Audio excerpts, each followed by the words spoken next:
Në kuadër të ditës ndërkombëtare të jogës, Parku Natyror i Virojit në Gjirokastër u shndërua sot në një oazë qetësie dhe harmonie. Një grup vajzash dhe grash gjirokastrite u bën pjesë e një aktiviteti të veçantë dedikuar shëndetit fizik dhe mendor. Mes natyrës së mrekullueshme dhe ajrit të pastër, pjesëmarrëset ndoqën seancën e jogës, duke kombinuar teknikat e frymarrjes me lëvizje që falin elasticitet dhe paqe të brendshme.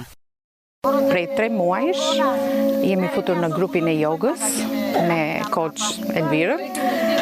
Kalojmë shumë mirë, joga është një sport nuk të lodh, por është kaq i bukur, meditues.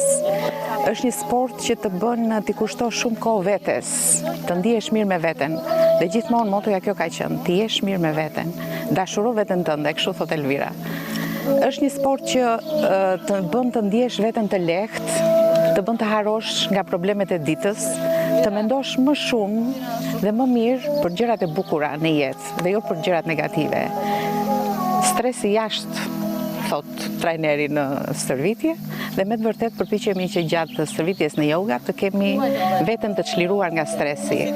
21 qershori ishte dita ndërkombëtare e jogës dhe në kuadër të kësaj ne sot zhvillojmë jogën në natyrë. Ka një tjetër kuptim, ka një tjetër ndjesi yoga në natyrë, sesa yoga në mjedis të mbyllur, të bën të meditosh më shumë, të ndihesh më bukur. Duke praktikuar jogën, ne çlirojmë komplet toksinat e trupit, largojmë stresin dhe është një sport domethënë nga më të mirit që ndikon shumë në shëndetin, si mendor, ashtu dhe psikologjik, por dhe trupor. Gjithashtu, kjo krijon dhe tonifikimin e muskujve, gjithashtu dhe mbi të gjitha largon komplet stresin. Aktiviteti u drejtua nga instruktorja jogës Elvira Barka, e cila për kamerën tonë u shpreh edhe mbi rëndësinë që ka praktikimi jogës për shëndetin tonë. Mua më bëri një gjë përshtypje se Mençuria indiane arriti të shpërndaj këtë kulturë mijëra vjeçare. Më në fund arriti edhe në Gjirokastër, por në nivel akoma fillestar, shumë fillestar. Nuk do thotë gjë që kjo yoga për 2 muaj të jetë të arrim, si themi, sprint fleksibiliteti.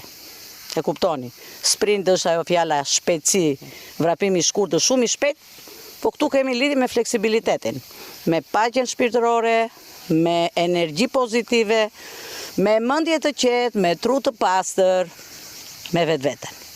Ky për mua është një fenomen pak i vështirë, sepse nuk e kuptojnë të gjithë, ose pjesa më e madhe, se kemi bërë ndonjëherë këtë analizë që çdo gjë është me veten, brenda vetes. Dhe për të fituar këtë paqe, do durim, do besim shumë dhe do mendim dhe energji pozitive. Yoga nuk njeh moshë, i ka të gjitha moshat, që fëmijë deri në moshën 90 vjeçare. Dhe ka një gjë, që yoga nuk është sport, nuk është garë, nuk është fe, nuk i përket asnjë dogme. Kështu që janë ca gjëra shumë pozitive që unë i quaj e barazoj me natyrën. Dhe natyra është pjesa e jetës time.